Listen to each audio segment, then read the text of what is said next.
जय हिंद साथियों। एक बार फिर से स्वागत करता हूं आपका स्कॉलर्स के डिजिटल प्लेटफॉर्म पर। मैं रवि कुमार जोशी। और जैसा कि आप लोग जानते हो, इस चैनल के ऊपर हम लोग एक सीरीज लेकर चले हैं जहां पर एसएससी ने सीजीएल के अंतर्गत जो 2024 के अंदर जितने भी शिफ्ट में आपसे पेपर लिए गए हैं उन सभी पेपरों का हर एक सब्जेक्ट का एक डिटेल एनालिसिस इस चैनल के माध्यम से हम लोग करवा रहे हैं। बच्चों, आपसे थोड़ी सी एक छोटी सी आज शिकायत है। शिकायत मान लो या फिर ये मान लो कि हम लोग ये चाहते हैं कि आप लोग एटलीस्ट कमेंट, लाइक और सब्सक्राइब जरूर करें चैनल को, ताकि हमारे अंदर ये जोश और जुनून बना रहे और हम लोग आपसे हमेशा की तरह एक अच्छे कंटेंट के साथ आपके सामने हाजिर होते रहें। तो इसी आशा के साथ शुरुआत करता हूँ। आज के जो पेपर है आपका, जो पूछा गया है 11 सितंबर 2024 के अंदर थर्ड शिफ्ट में, ठीक है। तो पहला प्रश्न जो आपसे पूछा गया है वो पूछा गया है वेन आरेख से, यानी वेन डायग्राम से। तो सबसे पहले तो मैं आपको एक्सप्लेन करता हूँ कि वेन आरेख क्या होता है। दो या दो से अधिक चीजों को किसी डायग्राम के थ्रू उनके बीच के रिलेशन को डायग्राम के थ्रू दर्शाना क्या कहलाता है? वेन डायग्राम कहलाता है। जैसा कि यहाँ पर आप देख रहे हो कि आपको तीन चीजें दी गई है, मैन, इंजीनियर्स और फादर। इन तीनों का क्या रिश्ता, कौन सा ऐसा आरेख है जो ऐसा रिश्ता बता सकता है? तो देखो, एक बात तो तय है कि जितने भी फादर हैं वो मेन होंगे। देखो, हर एक मेन का फादर होना जरूरी नहीं है, लेकिन एक फादर का मेन होना जरूरी है। क्लियर है बात?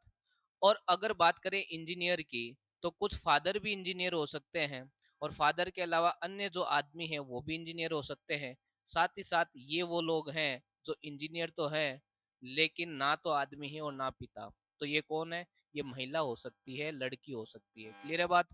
और ऐसा आपको आरेख किस में देखने मिल रहा है? ऑप्शन नंबर ए के अंदर। क्लियर होगी बात? नेक्स्ट क्वेश्चन नंबर दो की ओर चलते हैं, जहां पे आपको एक ही डाइस की दो फॉर्म दी गई है और आपसे पूछा गया है कि बताओ कि दिए गए प्रश्न में एस के विपरीत क्या है। दिए गए प्रश्न में एस के विपरीत क्या है? विपरीत का मतलब है कि जब किसी पासे को देखते हो तो पासे में बेसिकली होती है कितनी सतह? छह। कितनी सतह होती है? छह, यानी सिक्स सरफेसेस होते हैं। लेकिन जब इस पासे को सामने से देखते हो तो आपको मात्र तीन दिखाई देती है। इसका मतलब हर तीन सतह के पीछे तीन अंक हैं। यही आपसे प्रश्न एग्जाम में पूछता है। जैसा कि इस प्रश्न में पूछा कि एस के विपरीत क्या होगा। एस के विपरीत क्या होगा? तो बेटा देखो, जो बच्चा हर शिफ्ट को देखते आ रहा है वो देखते ही कह सकता है कि एस के विपरीत कोई नया अल्फाबेट होगा। क्यों? क्योंकि जो एस के साथ है वो कभी भी विपरीत नहीं हो सकता। यानी ये चीजें कभी विपरीत नहीं हो सकती। यानी अगर ये चीजें विपरीत नहीं हो सकती तो एम आर टी कैंसिल और एक नया अल्फाबेट आपको भी यहाँ पे दिखाई दे रहा है। क्लियर है? मैंने यहाँ पे किसी कंडीशंस का यूज नहीं किया, क्योंकि मेरा मानना ये कि प्रश्न सोल्व तो होना चाहिए लेकिन तेजी के साथ। जिसके कंसेप्ट क्लियर होंगे वो प्रश्न को विदाउट कंडीशंस देखते ही आंसर कर सकता है। अगर वो उसने सारी शिफ्ट भी देखी है ना, तो वो समझ जाएगा कि इसमें कंडीशन क्यों नहीं लगाई। क्लियर है?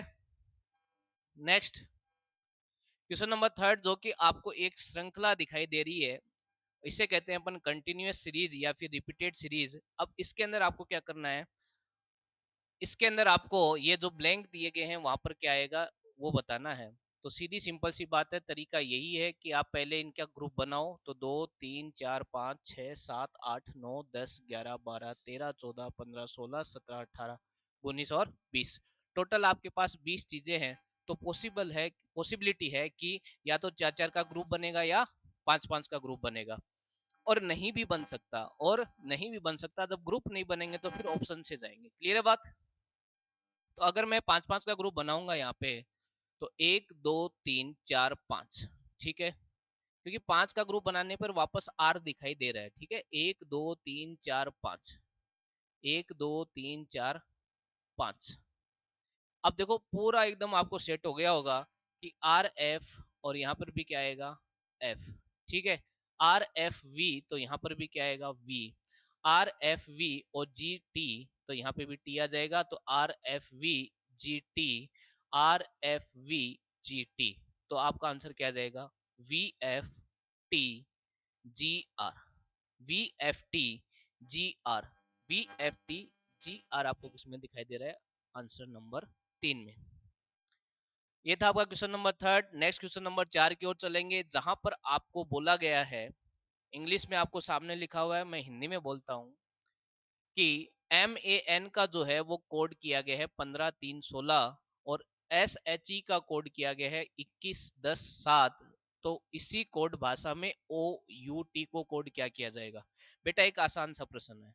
मेन को ये कोड करना, आप अगर इनकी प्लेस वैल्यू लिखोगे, M कितने पर आता है तो 13 पर आता है, A आता है 1 पर, N आता है 14 पर। ठीक है, इसको लिखा है 15, 3 और 16। लॉजिक समझ गए होंगे कि सर प्लस टू यहाँ पे दिखाई मेरे को दे रहा है।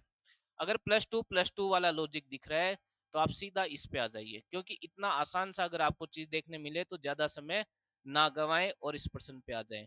ओ पे प्लस टू करोगे तो क्यों आएगा, और यू में प्लस टू करोगे तो 21 और 2 23 यानी डब्ल्यू आएगा, और टी में प्लस टू करोगे तो वी आएगा।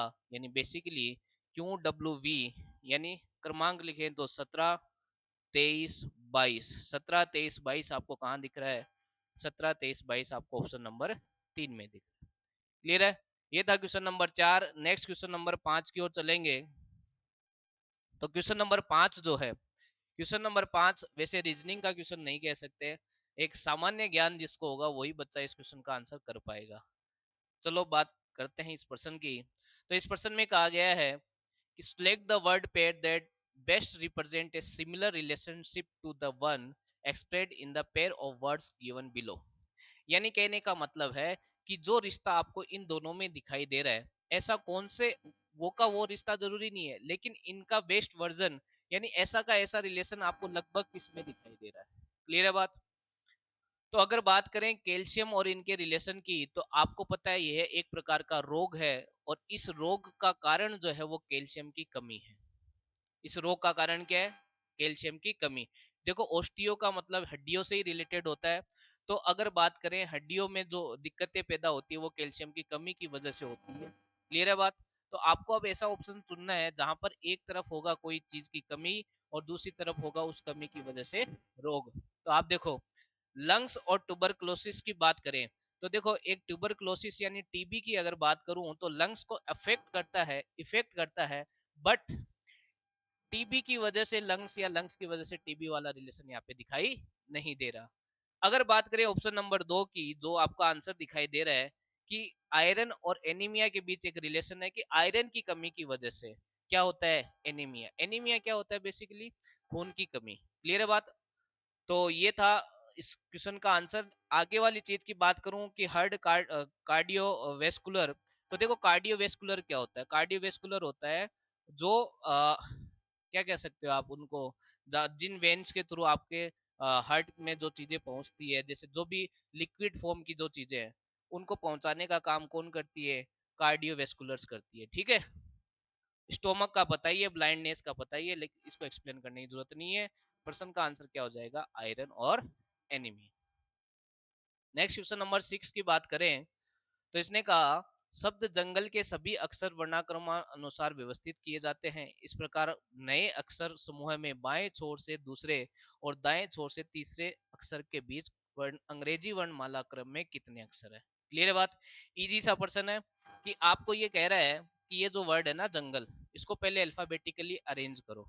तो मैं क्या करता हूँ, इनके पहले क्रमांक लिखता हूँ। जैसे जे का 10 होता है, यू का 21, एन का 14, ठीक है, फिर जी का 7, एल का 12 और ई का 5। तो क्रमांक में सबसे पहले क्या आएगा? 5, फिर क्या आएगा? 7, फिर क्या आएगा? 10, ठीक है, उसके बाद क्या आएगा? 12, फिर 14 और फिर 21। अब ये साइड तो हो गया लेफ्ट, और इस साइड से आएंगे तो क्या कहलाएगा? राइट। प्रश्न में क्या बोलता है ये? प्रश्न में बोलता है कि अ, दाएं छोर से तो तीसरे यानी राइट से तो थर्ड, फर्स्ट सेकेंड थर्ड, ये हो गया 12, और लेफ्ट साइड से कौन सा? दूसरा, यानी फर्स्ट सेकेंड, ये दूसरा। इन दोनों अक्षरों के बीच कुल कितने अक्षर हैं? तो आप कहोगे सर 8 आएगा, 9 आएगा, 10 आएगा और 11, यानी कितने अक्षर आएंगे? 4। और इसका आंसर क्या हो जाएगा आपका? डी। आसान प्रश्न था। नेक्स्ट क्वेश्चन नंबर अपन चलते हैं क्वेश्चन नंबर 7 की ओर, जहां पे आपको एक नॉन वर्बल सीरीज दिखाई दे रही है। और मैं बार बार एक आपको कह रहा हूँ कि नॉन वर्बल सीरीज का जो चैप्टर है बहुत ही महत्वपूर्ण है। एक या एक से ज्यादा प्रश्न आपको इस टॉपिक से देखने मिलते हैं। सीक्वेंस या लॉजिक को समझने की कोशिश करते हैं तो जो पहली बॉक्स में था यहाँ पर जो था वो कॉर्नर पे था, ठीक है। फिर नेक्स्ट में क्या आया, नेक्स्ट में ये आया एंटी क्लॉकवाइज, ठीक है, जो कि कहाँ गया, मिडिल में। अब क्या गया, मिडिल में। अब मिडिल में आने के बाद आपका ये आ गया कॉर्नर पे, नेक्स्ट में। और फिर ये वापस कहाँ चला गया, मिडिल में। अब ये तो 100% श्योर है कि जो चीज है वो कॉर्नर पे आएगी, जो चीज है वो किस पे आएगी, कॉर्नर पे आएगी। तो देखो सीधी सिंपल सी बात है कि जब चीजें कॉर्नर पर आएगी तो इसका मतलब ऑप्शन नंबर ये और ये तो आपका एलिमिनेट हो गया। अब बच गया ये वाला और ये वाला। अगर आप इसके शिफ्टिंग की बात करो तो देखो ये जस्ट पास में शिफ्ट नहीं होता है, क्लियर है बात। क्यों, क्योंकि अगर जस्ट पास में होता तो यहाँ होता मिडिल में, ये कहाँ होता है, एक छोड़कर यहाँ पर मिडिल में है। अब कॉर्नर पे भी जाएगा तो इस कॉर्नर पे नहीं आया, इस कॉर्नर पे आया, क्लियर है बात। तो अब ये मिडिल में है तो कॉर्नर पे आएगा तो इस कॉर्नर पे नहीं आएगा, इस कॉर्नर पे आएगा। और इस कॉर्नर पे आपको कौन से ऑप्शन में दिखाई दे रहा है, ऑप्शन नंबर बी में दिखाई दे रहा है। क्लियर हो गई बात। नेक्स्ट क्वेश्चन नंबर 8 की ओर चलते हैं। तो क्वेश्चन नंबर 8 फिर से देखो आपका एक नॉन वर्बल सीरीज का आपको दिखाई दे रहा है। और यहाँ पर अगर लॉजिक समझने की कोशिश करें तो क्या दिखाई दे रहा है, देखो अगर बात करें स्टार की तो स्टार पोजीशन बदल रहा है, पहले यहाँ था, फिर मिडिल में आया, फिर यहाँ आया, फिर यहाँ आया। तो अब स्टार कहाँ आएगा, एक स्थान यहाँ पर। क्योंकि देखो अगर पोजीशन की बात करें तो 1 2 3 में अगर डिवाइड करूं तो अगले में 2 पर, फिर 3 पर, अब ये भी तो 3 में डिवाइड होगा। तो अब ये मिडिल में है तो अब ये कहाँ पर आएगा, कॉर्नर पर। तो पहली बात तो ये स्टार कॉर्नर पे दिखाई देगा। ऑप्शन एलिमिनेट करता हूँ तो सॉरी मेरे को ये वाला ऑप्शन एलिमिनेट होता है। और कौन सा ऑप्शन एलिमिनेट होता है, कोई भी नहीं। क्लियर है बात, ठीक है। अब अगर बात करें बी के रोटेशन की, बी के रोटेशन की बात करें तो देखो ध्यान से देखोगे आपको, तो बी के अंदर बी के अंदर आपको ये जो चीज है पहले इस तरीके से थी, अब आपको 90 डिग्री रोटेट दिखाई दी, ठीक है। फिर दोबारा 90 डिग्री रोटेट दिखाई दी। अब दोबारा आपको क्या दिखाई देगी, 90 डिग्री रोटेट, 90 डिग्री रोटेट। और इस बी को अगर देखोगे तो एक चीज इसका पार्ट बड़ा है और एक पार्ट छोटा है। तो जब ये रोटेट होगा, किधर रोटेट होगा, अब ये नीचे की ओर। क्यों, क्योंकि देखो रोटेशन जो है वो क्लॉकवाइज चल रहा है, क्लॉकवाइज चल रहा है आपका। तो ये भी रोटेशन होगा क्लॉकवाइज। तो अब सीधी सी बात है कि सीधा आएगा, और सीधा आएगा तो आपका सीधा इसमें नहीं है तो ये तो हटा दो। अब बात रही कि ये आएगा कि ये आएगा, ये आएगा कि ये आएगा। तो बेटा देखो इसका वैसे थोड़ा सा बड़ा पार्ट यहाँ पे दिखाई दे रहा होगा आपको। तो बड़ा पार्ट वाला जो है वो स्टार के पास आएगा, स्टार के पास आएगा। इसका मतलब आंसर क्या हो जाएगा, ए हो जाएगा। क्योंकि ये बड़ा वाला पार्ट जो है वो इस स्टार से दूर है। क्लियर होगी बात, क्योंकि जब रोटेट होगा तो ये बड़ा वाला पार्ट स्टार के पास में दिखाई देगा। क्लियर हुई बात। ये था क्वेश्चन नंबर 8 जिसका अपन ने आंसर किया ए। नेक्स्ट क्वेश्चन नंबर 9 की ओर चलेंगे। क्वेश्चन नंबर 9 क्या कहता है, देखिए। तो क्वेश्चन नंबर आपका 9 कहता है, select the set which in which the number are related in the same way as are the numbers of the following set। यानी जो रिलेशन आपको इस सेट में इन तीन नंबरों के बीच दिखाई दे रहे हैं, इन सेट के अंदर, इन सेट्स के अंदर, वही रिलेशन आपको ऑप्शन में किस में दिखाई दे रहा है। अगर बात करें 67 57 66 57 और 48 की, तो मुझे बात समझ में आती है कि अगर इस साइड जाऊंगा, इस साइड जाने पर मुझे कितना कम करना पड़ेगा, तो आपने कहा सर माइनस का 9, माइनस का 9। और इधर आऊंगा तो क्या करना पड़ेगा, +9। यानी राइट साइड करोगे बीच वाले से तो माइनस का 9, लेफ्ट साइड जाओगे तो क्या आएगा, +9। ये लॉजिक आगे वाले में भी है, यहाँ पे -9 और यहाँ पे +9। तो -9 +9 देखना है, इधर -9 आना चाहिए। तो आप कहोगे नहीं आ रहा सर, सही है। यहाँ पे -9 तो आप बोलोगे सर नहीं आ रहा। यहाँ पे -9 बिल्कुल आ रहा है। क्या इधर भी +9 आ रहा है, बिल्कुल आ रहा है। तो यही आपका आंसर हो जाएगा, यही आपका क्या हो जाएगा, आंसर हो जाएगा। ये था question number 9। Next question number 10 की ओर चलते हैं। तो क्वेश्चन नंबर 10 आपको एक दिया है पेपर कटिंग और फोल्डिंग का। पेपर कटिंग और फोल्डिंग की बात करें तो सीधी सिंपल सी बात है, पेपर कटिंग फोल्डिंग के लिए अपन क्या करते हैं, जो सबसे लास्ट में फोल्ड किया है उसको सबसे पहले अनफोल्ड करते हैं, यानी मिरर लगाकर। और जब ये मिरर लगेगा तो आपको ये चीज ऐसे दिखाई देगी, यानी एक दूसरे की तरफ, एक दूसरे की तरफ इस ऑप्शन में नहीं है, एक दूसरे की तरफ इस ऑप्शन में है, इसमें नहीं है, दो एलिमिनेट हो गए। अब बात करें दूसरी अनफोल्डिंग, तो नीचे की ओर होगी दूसरी अनफोल्डिंग, तो मिरर यहाँ लगेगा। और जब ये मिरर यहाँ लगेगा तो आपको पता है कि ये चीजें जो है वो एक दूसरे की तरफ हो जाएगी इस तरीके से। और ऐसा आपको किस में दिखाई दे रहा है, इसमें नहीं दे रहा है, केवल ऑप्शन नंबर ए में आपको दिखाई दे रहा है। छोटी छोटी चीज देख के एक बार ऑप्शन एलिमिनेट किया करो, क्या पता सारी चीजें एक ही चीज से खत्म हो जाए।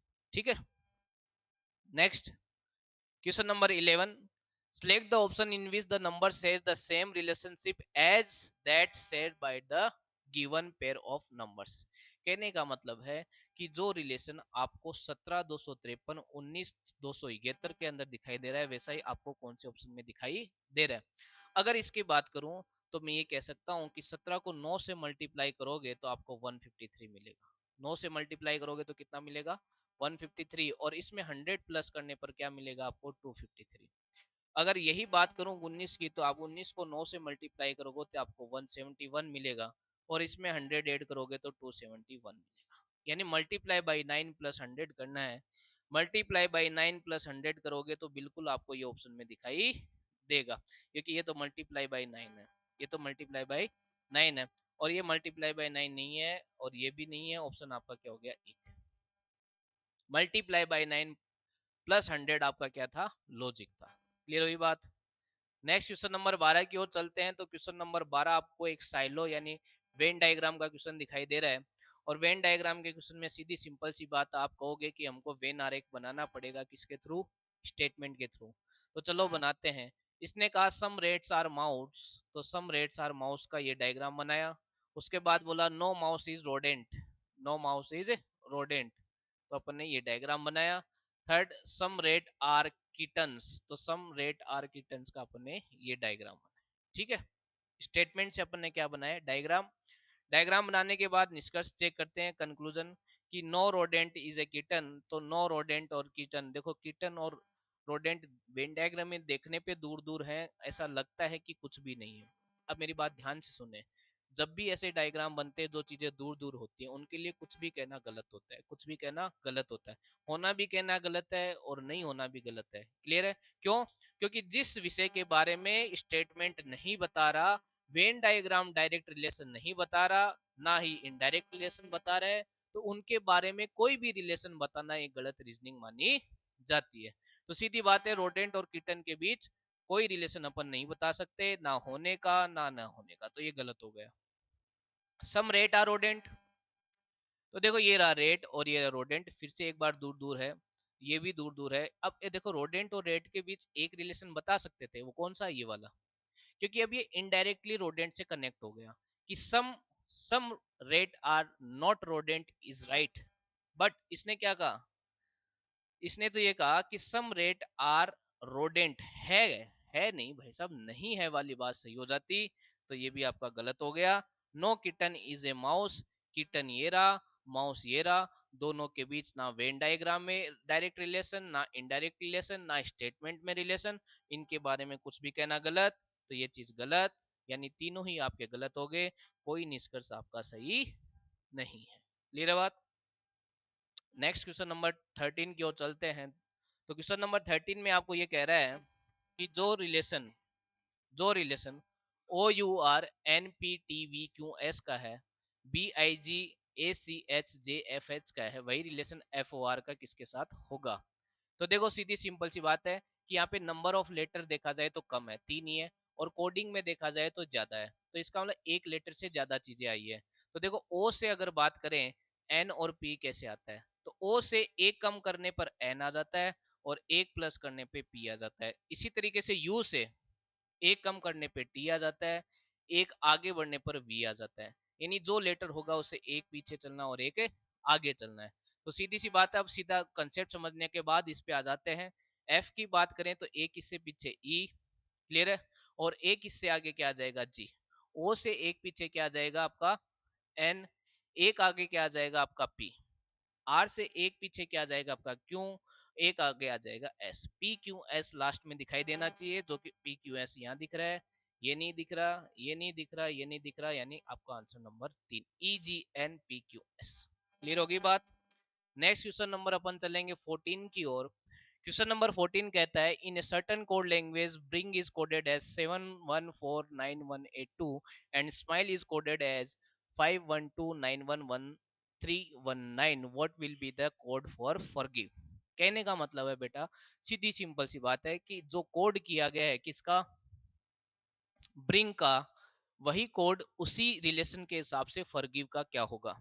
तो सीधी सी बात है, कोड को समझने के लिए मैं क्या करता हूँ, इनकी प्लेस वैल्यू लिखता हूँ, जो कि बी की 2, आर की 18, आई की 9, जी की 14 और जी की 7। क्लियर है बात। ये लिखने के बाद मैं ये देख रहा हूँ कि अगर मैं इस साइड से चलता हूँ तो मेरे को 7, 14, 9, 18, 2 मिल जाता है। 7, 14, 9, 18, 2 मिल जाता है। तो सीधी सी बात है, मेरे को इस साइड से कोडिंग शुरू करनी होगी और सीधे सीधे क्रमांक लिखने होंगे। क्लियर होगी बात। तो देखो, सबसे पहले क्या आ जाएगा, 5, फिर आ जाएगा 22, फिर आ जाएगा 9, फिर आ जाएगा 7, फिर आ जाएगा 18, फिर आएगा 15 और लास्ट में 6। 15, 6, 15, 6 आपको देखो यहाँ पे कहाँ से दिख रहा है, 5, 22, ठीक है। 5, 22 के बाद 9 आना चाहिए, ये इसमें नहीं आ रहा, 8 आ रहा है।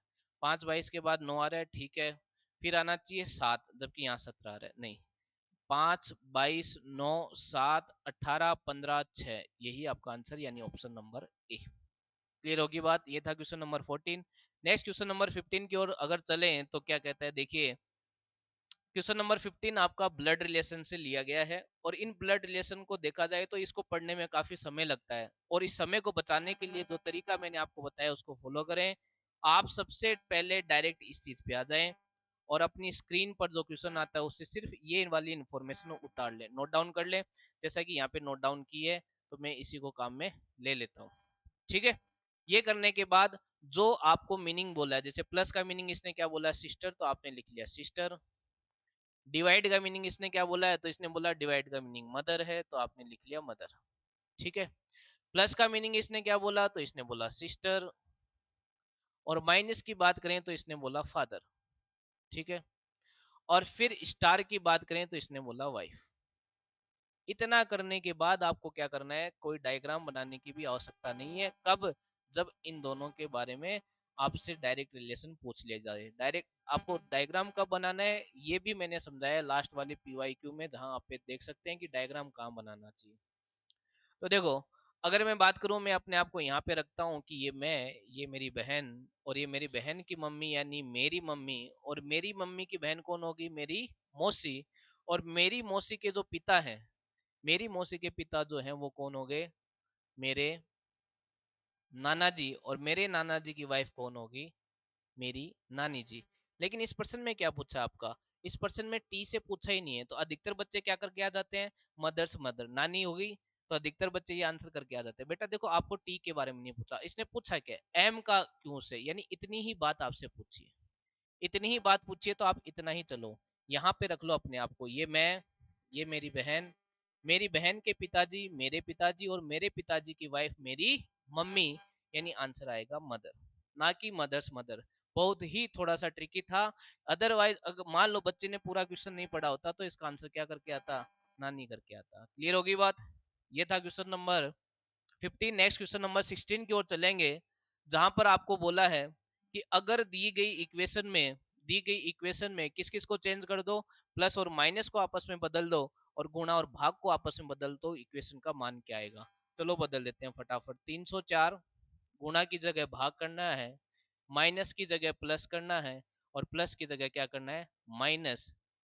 इतना करने के बाद क्या आता है, देखो यहाँ से कितना आएगा, तो आप बोलोगे 19 एकम 19, 19 एकम 19 तो 11 बचेगा, और 19 6 114 होता है। ठीक है, 19 6 114 होता है। ठीक है।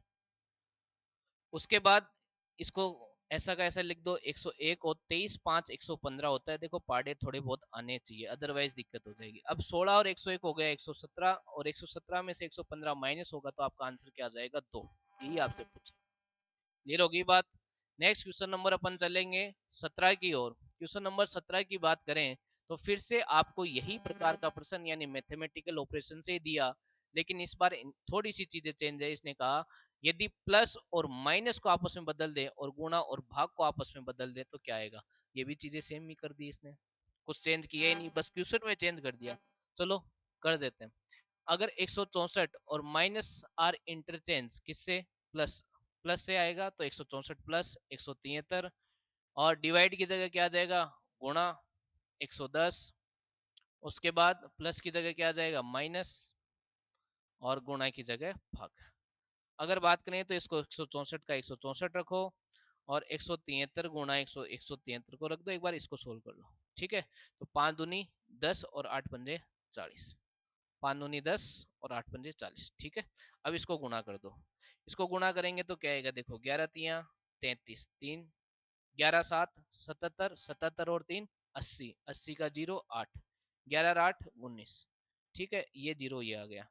अब ये आ गया ये जो है 164 किस में ऐड होगा, 164 इसमें ऐड हो जाएगा, फिर -28 होगा। तो पहले मैं 164 ऐड कर देता हूँ, तो ये आ जाएगा 4 9 1 9 1। अब इसमें से 28 मेरे को क्या करना है माइनस, तो 14 में से 8 गया 6।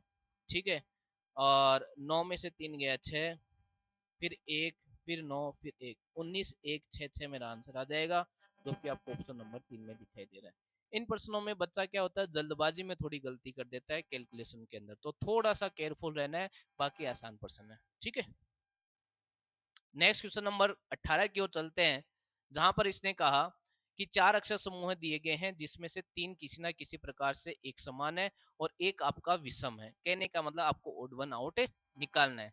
अल्फाबेट में ओड वन आउट निकालना बहुत ही इजी है, सीधा सीधा आप क्या कर लो, क्रमांक लिख लो, ये 15, ये 14, ये 13। ठीक है, उसके बाद यहाँ पे 2, ये 3, ये 4, फिर ये 10, ये 11, ये 12, फिर ये 18, 19 और 20। तो कहने का मतलब है कि इन तीन में एक सिमिलरिटी है, ये बढ़ते हुए क्रम में, बढ़ते हुए क्रम में, जबकि ये वाला जो है वो क्या है, घटते क्रम। बढ़ते हुए क्रम का मतलब असेंडिंग ऑर्डर, और घटते हुए क्रम का मतलब क्या हो गया, डिसेंडिंग ऑर्डर। तो ऊपर वाला डिसेंडिंग ऑर्डर की वजह से क्या हो गया, अलग हो गया। ये था आपका आसान सा question number 18। Next question number 19 की ओर चलते हैं। तो आपको ये बोला गया है कि ये वाली चीज आपको कहाँ दिखाई देती है, साथ ही साथ इसने कहा rotations is not allowed, rotations is not allowed, क्योंकि रोटेशन अगर अलाउ होता तो आपका आंसर ए हो सकता था, but rotation is not allowed, तो ये आंसर नहीं होगा, ये भी नहीं होगा, ये भी नहीं होगा। यहाँ पे आपको ये वाली आकृति ठीक इसी एंगल पे दिखाई दे रही है, तो इसका आंसर हो जाएगा डी, आसान सा प्रश्न। नेक्स्ट क्वेश्चन नंबर अपन चलेंगे 20 की ओर, जहां पे आपको एक नंबर सीरीज दिखाई दे रही है, और नंबर सीरीज में भी आपको देखा जाए तो एक बढ़ते हुए क्रम में आपको चीजें दिखाई दे रही है। बढ़ते हुए क्रम में भी अगर बात करें तो ये 12 का दुगना प्लस 1 दिखाई दे रहा है, और आगे बात करें तो ये 25 का दुगना माइनस 1 दिखाई दिया। तो हो सकता है दुगना करने के बाद क्या करना पड़े, प्लस माइनस करना पड़े। तो जब अब माइनस हो गया तो आगे क्या आएगा, प्लस आएगा, यानी 49 का अगर डबल करेंगे और उसमें प्लस एक कर दें तो मेरे को 99 मिल जाता है, जो कि मेरे को ऑप्शन नंबर सी में दिखाई दे रहा है। एक आसान नंबर सीरीज आपसे इस शिफ्ट में पूछी गई थी। नेक्स्ट क्वेश्चन नंबर 21 की बात करें कि 21 में आपको मिरर इमेज पूछा है, और मिरर इमेज की बात करें, दर्पण प्रतिबिंब की बात करें, तो ए का ये ठीक है, 2 का ये ठीक है, 3 का ठीक है, 6 का ठीक है, सी का ठीक है, एफ का ठीक है, एच का ठीक है, यही आंसर होगा। आई बेट यही आंसर होगा, चेक करके देख लो। देखो इसमें वाटर इमेज बना दिया, नहीं होगा। इसमें क्या किया है, तो आप कहोगे सर इसमें इसमें इसमें क्या किया है, ए ठीक है, 2 ठीक है, 3 ठीक है, 6 ठीक है, देखो सी को ऐसा कैसा रख दिया। क्लियर है बात। उसके बाद यहाँ पे 2 को ऐसा कैसा रख दिया। जब ऑप्शन नंबर ए आ गया तो इतना विश्वास होना चाहिए कि ए ही होगा।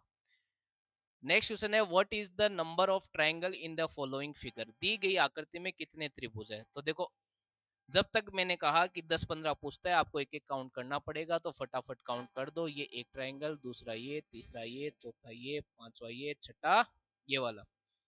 अब इन 6 के बाद क्योंकि ये तो इंडिविजुअल काउंट हुए, अब दो दो वाले काउंट कर दो। तो आपने कहा सर एक तो ये ठीक है, फिर एक ये, दो, तो 6 और 2 कितने हो गए, 8 हो गए। दो दो वाली बात खत्म होगी 8 तक। आगे चलते हैं चलो, और भी कोई ट्रायंगल है क्या, और भी कोई ट्रायंगल है क्या। कोई बोलेगा सर ये वाला, तो बेटा ये तो 4 में आ गया, लेकिन ये वाला देखिए, ये वाला जो मैं येलो बना रहा हूँ, क्या ये काउंट किया था मैंने। आप बोलोगे सर नहीं, 9। क्या मैंने ये वाला काउंट किया है, तो आप बोलोगे नहीं सर। तो कितने हो गए, 10। 10 के अलावा इसमें कुछ भी नहीं है, तो इसका आंसर क्या हो जाएगा, 10 triangles are there in given question, यानी आपका ऑप्शन नंबर सी। ये था क्वेश्चन नंबर 22 जहां पे आपको ट्रायंगल गिनने थे। क्वेश्चन नंबर 23 क्या कहता है, देखिए, the same operations are followed in all given numbers pair except one, find that odd number pair। ये जो आपको चार चीजें दी गई हैं, तीन में कुछ सिमिलरिटी है, एक कुछ अलग है, वो आपको बताना है। अगर बात करें 9 और 56 की, 7 और 42 की, तो देखो 9 और 56 में एक रिलेशन आपको दिखाई दे रहा है।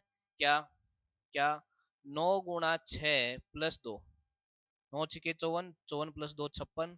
इसी तरीके से 7 गुणा 6 प्लस 2 भी 44 होता है, ठीक है।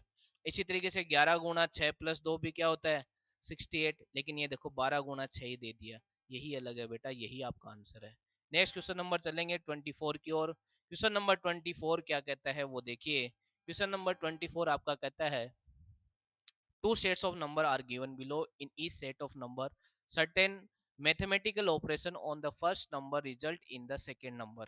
कहने का मतलब है कि आपको यहाँ पे दो पेयर दिए हैं, इनके अंदर कुछ मैथमेटिकल ऑपरेशन चल रहा है, ठीक है, एक तो ये वाला और एक ये वाला।